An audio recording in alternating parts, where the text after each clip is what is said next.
7 जून और 8 जून का दिन सिंह राशि के लोगों के लिए कैसा होने वाला है। सबसे पहले हम इन 2 दिनों के तिथि, नक्षत्र और योग के बारे में बात करेंगे। अब देखिए, जो 7 जून का दिन है, ये रविवार का दिन है। कृष्ण पक्ष की सप्तमी तिथि रहेगी। चंद्रमा इस दिन कुंभ राशि में है, शतभिषा नक्षत्र में, जिससे योग जो बनेंगे वो एक तो विश्वकर्म नाम का योग बनेगा, द्विपुष्कर नाम का योग बनेगा और रवि नाम का योग बनेगा। 8 जून का दिन, ये दिन सोमवार का है और ये कृष्ण पक्ष की अष्टमी तिथि रहेगी। चंद्रमा कुंभ राशि में पूर्व भाद्रपद नक्षत्र में है। 2 और परिवर्तन है इस दिन। पहला तो सूर्य के नक्षत्र का है। सूर्य इस दिन रोहिणी नक्षत्र से मृगशिरा नक्षत्र में जाएंगे और दूसरा इस दिन शुक्र के राशि परिवर्तन का है। शुक्रदेव इस दिन मिथुन राशि से निकलकर कर्क राशि में जाएंगे, जहां पहले से ही गुरु बृहस्पति हैं। तो गुरु बृहस्पति के साथ इनकी युति से योग बनेगा, वो गजलक्ष्मी योग रहेगा, तो उस योग का प्रभाव भी होगा। साथ में रवि योग भी बनने वाला है और इंद्र नाम का योग भी बनने वाला है। अब इन योगों का प्रभाव कैसे इन 2 दिनों को आपके लिए निर्मित करेगा, क्या चीज़ें अच्छी रहेंगी, किन चीज़ों में आपको सावधानी रखनी होगी, चलिए इसके बारे में हम यहाँ विस्तार से जान लेते हैं। तो ये जो राशिफल है ये चंद्र राशि पर आधारित है।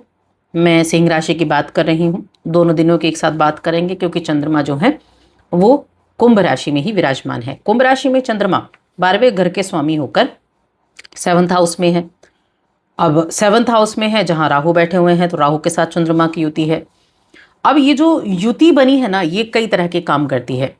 एक तो ये युति आपके थॉट प्रोसेस को बढ़ाती है। दूसरा, आपको ऐसा भी कर सकती है कि अगर आप बहुत नेगेटिव सोचते हैं तो आप उस अपने थॉट्स में ही फंस कर रह जाएं, यानी ओवर थिंकिंग करना आप शुरू कर दें, या फिर आपके पास आइडियाज बहुत अच्छे होते हैं, तो आपको ये जो चंद्रमा की स्थिति है ना, ये थोड़ा सा उत्तेजित कर सकती है।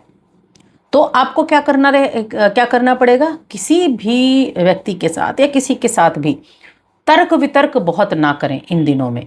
अपनी इस प्रवृत्ति को नियंत्रण में रखने की कोशिश करनी है, वरना स्थितियों को आप खराब कर देंगे। कुछ चीज़ें होती हैं ना कि हम थोड़ा सा सावधानी रख लें तो अपने दिन को अच्छा बना सकते हैं। कई बार होता है कि बिना वजह के भी हम जबरदस्ती भी किसी के साथ, किसी ने कोई छोटी सी बात बोली और फिर उसका बवंडर बन गया। इसीलिए आप जो हैं थोड़ा कंट्रोल करें, वरना लोग आपसे दूरी बना लेंगे। इसीलिए जब हो सके थोड़ा आराम करें और अपने काम पर ध्यान केंद्रित करें। आपको महसूस होगा जिन लक्ष्य को पाने के लिए आप इतना मेहनत कर रहे हैं वो मूड खराब होने की वजह से बिगड़ ना जाए, ये आपको देखना पड़ेगा। अगर मैं हेल्थ की बात करूं तो हेल्थ के मामले में भी आपके लिए इस दिन मेंटली बहुत ध्यान रखने की आवश्यकता है, क्योंकि जो 7th हाउस में चंद्रमा है वो सीधा दृष्टि आपकी राशि पर डाल रहे हैं और आपकी राशि पर दृष्टि यानी कि मन में खीज, चिल्लाना, झिल्लाना, यानी कि मेंटली डिस्टरबेंस होना, ये ज़्यादा हो सकता है। कुछ पुरानी बातों में उलझना। जितना हो सके आज अपने प्रेजेंट में जिए इन 2 दिनों में। जितना हो सके बेकार की बातों से दूर रहें, बेकार के वाद विवाद से दूर रहें, क्योंकि मेंटली फिट होना आपके लिए बहुत ज़्यादा ज़रूरी है, वरना आप अपने दिन को ऐसे ही बिताने वाले हैं। अब किसी भी तरीके की ज़मीन या किसी भी तरह की प्रॉपर्टी में निवेश करना आपके लिए 8 जून को यहाँ सुबह 11 बजे के बाद का समय अच्छा रहेगा। उससे पहले किसी भी तरह की ऐसी चीज़ें आपके लिए अच्छी नहीं रहेंगी।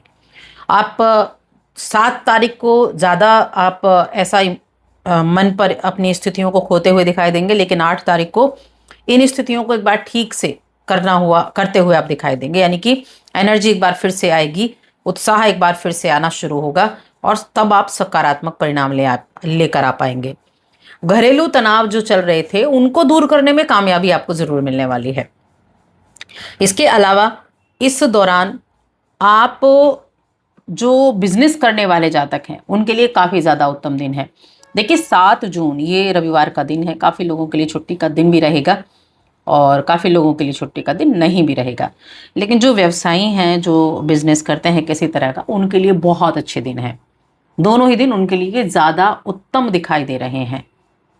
तो कई तरह से आपकी बातें भी इस दौरान बनेंगी।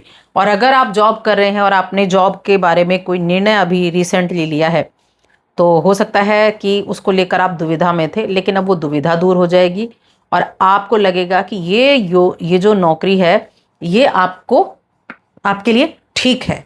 मन में अगर जरा सा भी चल रहा है ना कि आपकी योग्यता के अनुरूप नहीं है, आप ऐसा एहसास कर पा रहे हैं, तो उस पर आपको काम करना पड़ेगा, लेकिन इससे आपके करियर में रुकावट नहीं आनी चाहिए। आप उस जॉब को करते हुए आगे के बारे में सोच विचार कर सकते हैं। आपको ये सोचकर खुश होना चाहिए कि जिस चीज को आप पाना चाहते हैं उसके लिए सीढ़ियां आपको चढ़नी पड़ेंगी, एकदम से ऊपर नहीं पहुंच जाएंगे, सीढ़ियां चढ़नी पड़ेंगी।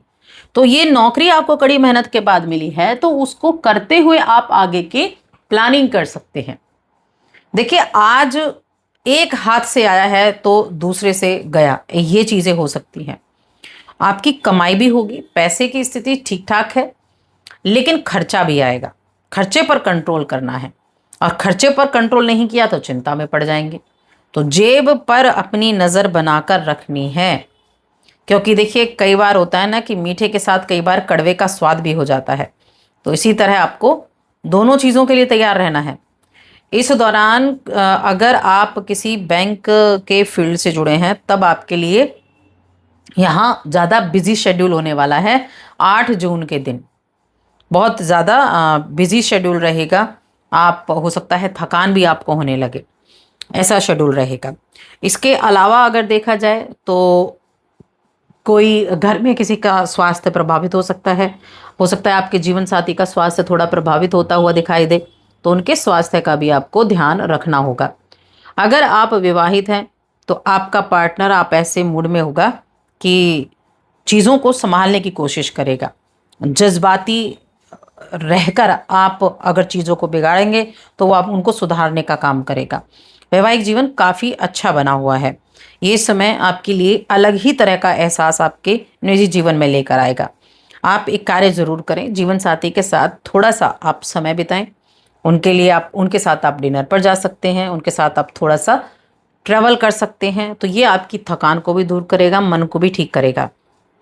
और कुछ जो आपके पास खाली वक्त है उसमें आप कुछ ऐसी चीज़ें कर सकते हैं, कुछ वेब सीरीज़ मूवी वगैरह देखी, तो ऐसे कार्य कर सकते हैं। प्रेम जीवन के मामले में भी ये दोनों ही दिन काफ़ी अच्छे बने हुए हैं। आप अपने प्रिय को खुश रखने के लिए कुछ खास करते हुए दिखाई देंगे, तो उस हिसाब से भी ये समय अच्छा रहने वाला है। वहीं हम शिक्षा की बात करें तो शिक्षा के मामले में ये समय मिला जुला प्रभाव देने वाला रहेगा। हालांकि आपकी राशि के जो स्वामी हैं शुक्रदेव, सूर्यदेव, उनके नक्षत्र का भी परिवर्तन है, लेकिन उनके नक्षत्र का जो परिवर्तन है और जो उनकी स्थिति है, ये काम पर प्रेशर भी लेकर आएगी। तो इन 2 दिनों में आपको पेशेंस के साथ काम करना है। पेशेंस आपने रख लिया तभी आपका दिन ठीक हो सकता है। उपाय क्या करने हैं? उपाय के लिए आप सफ़ेद चीज़ का दान कर सकते हैं, दूध का, दही का, या फिर जल का भी दान आप कर सकते हैं। तो ये आपको बहुत हद तक आपको मानसिक तौर पर राहत देगा। तो बस आज की इस वीडियो में इतना ही।